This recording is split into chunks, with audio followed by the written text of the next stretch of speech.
itu, tekan butang like, butang subscribe dan butang loceng.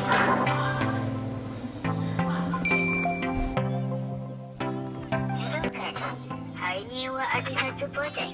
Rumah awak buka kipas 5 pun perlahan.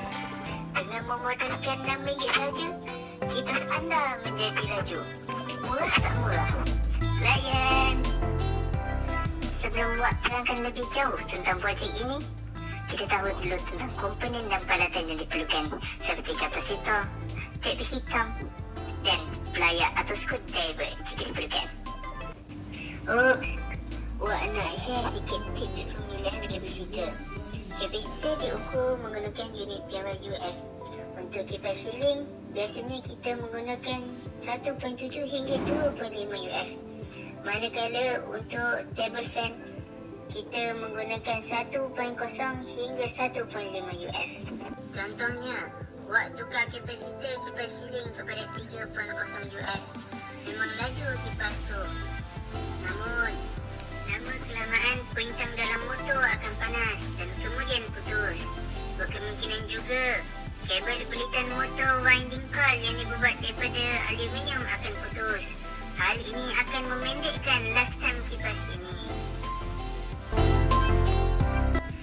Sebelum memulakan kerja, kita bacalah lafaz yang terpuji. Bismillahirrahmanirrahim.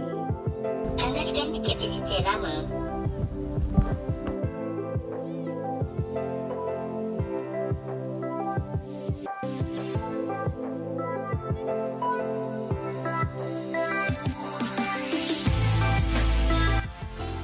Seterusnya, kenal pasti wayar sambungan asal.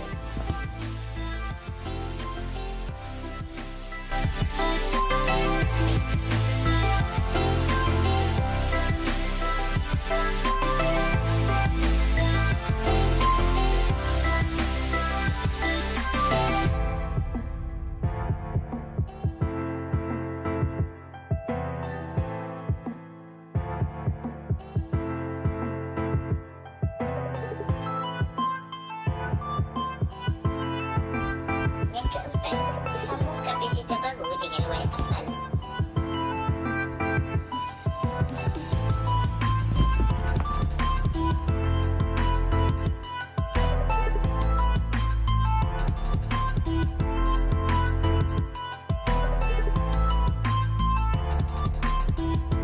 Yang kedua, tempelkan tip di hujung sambungan wayar tersebut.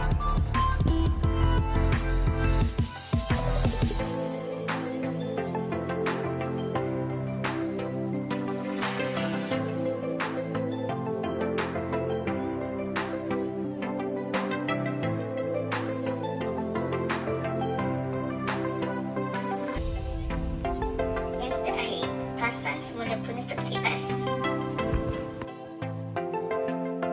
A few moments later.